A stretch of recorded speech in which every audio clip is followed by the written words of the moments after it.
All right. Yeah, look, where do you start in that game? That was a lot going on, especially in the last few innings. And, number one, start with Logan Forsythe. I mean, he came in, and when you lose your Friday guy, you're going to ask some guys to get in a position they're probably not accustomed to and probably uncomfortable. And, we went with Landon. He was just going to open for us. We was hoping to get two or three. We didn't want him to navigate their lineup more than once or maybe twice. And young man's pitched in, I guess, 3 games within a week. So he was obviously tired and fatigued, but, hats off to him for giving us effort. Everything was high on arm side, so we had to make a move. And Logan gave us just what we needed, man, 5+, and just kept throwing up zeros. And ball was exploding out of his hand. And then they got the slider working, and they had to honor that. Nichols did a good job, and obviously Hooks, he hadn't been out there forever. There's just so many big plays throughout the game. Safford, Berkeley still second, third. We get the ground out, we get an RBI. Safford with the tag play on the steal, not to mention Matt Houston had just come in the game, our catcher, because we pinch ran for Eli. So Matt Cole been sitting over there and throws the guy out. Just an unbelievable effort by him and Safford. And Colton getting on base, and Berkeley with a tremendous bunt. And then Mexico cutting through the wind, which I didn't think anybody could do today, and walking it off. I thought Zeb Riddell crushed 2 balls. One the guy brought back, and I just didn't think there was any way the ball was going to get through the wind. But Mexico got it done. That's why he's in the lineup. And, it just was one of those days. Runs were going to be at a premium just because the wind was blowing in so hard. And, they kind of live and die on power. They hit a lot of home runs. They got a lot of guys that have tremendous power. They crush some balls too, and they just didn't go anywhere. But, extremely proud of our guys for staying resilient throughout the game. You start throwing up 0, 0, 0, 0, and you get frustrated. It wasn't like they weren't competing, and they stayed with it, man. And credit Logan Forsythe for giving us a chance, and those guys finding a way to get on base, move him over, and get it done there at the end. It was a huge win for us. You said you and Klaus had talked maybe a couple weeks ago that maybe let's give Forsythe the chance to start. Yeah. Today was maybe a wake-up call. Well, basically he did start, and the thing with Logan, if he throws the ball in the strike zone, he's hard to beat.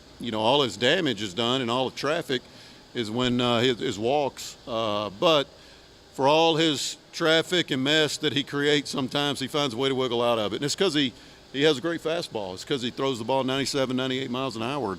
It's got vert to it, so it's really hard to catch up with. They're a really good fastball hitting team, and they were having trouble. Even when he wasn't landing the breaking ball, they were, fouling off the fastball. But once he started with that, with the slider, it made it extremely tough on them. And, yeah, who knows? I mean, Fontenot opened for us, and then, basically he did start the game. So he gave us exactly what we needed, 5+.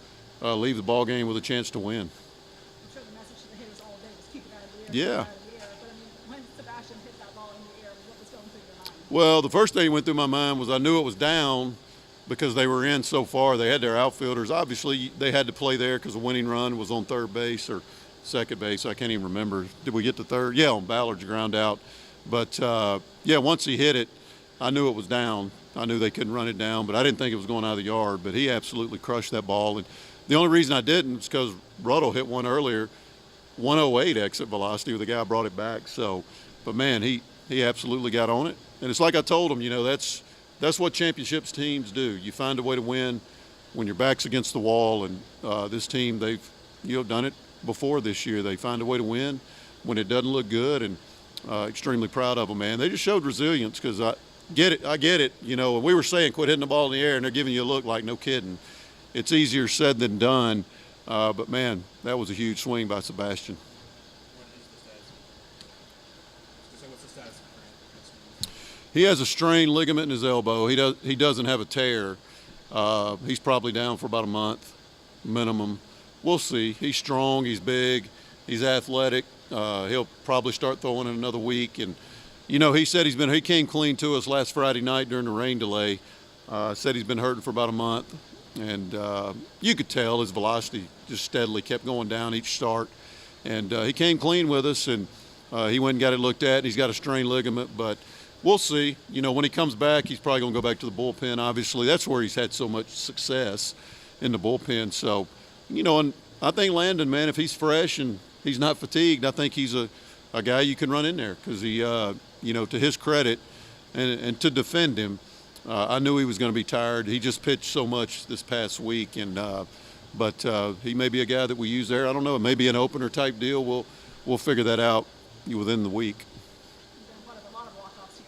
Is there anything better than a walk-off at Love Shack in front of your home fans? Nothing better. It's as good as it gets, especially a home run. That's as good as it gets. And I don't know, man. It's easy to say this while I'm sitting here now. We just won, but when Colton got on base, I knew we were going to win. Berkeley got the great bunt down on a tough pitch, and then I figured Ballard might come through, and he didn't, unfortunately. But I knew Mexico, even though it was left on left. The amazing thing is the splits. Lefties hit that guy a little bit higher than righties. So one thing about Mex, if he lays off slider, then it was a hanging slider, and it was right there. If he lays off the one away, he can handle lefties. And yeah, there's nothing better than walking it off in front of the home crowd. Obviously, a little bit messy in the first few innings. Mm-hmm. And then momentum from the second half of the game. How do you take that into these next 2 games this weekend? Yeah, you hope it does. I'm not a huge believer in momentum from game to game. I always say momentum's the starting pitcher. If you got a dude going, he can stop momentum. But what it does is confidence. I do believe in that, and I do believe when you start winning, it gets contagious. You believe you're going to win, and a game like that can do wonders for your team because they believe they're never out of the fight, and it didn't look good. And I just thought when they had the bases loaded and we had to make the move, Forsythe came in, and man, what a job. He minimized that inning. I think they only got 2. That could have got messy, and it could have got out of control real fast, and he kept it close, and our guys just kept hanging in there and found a way to get it done. All right. Thank y'all. Appreciate it.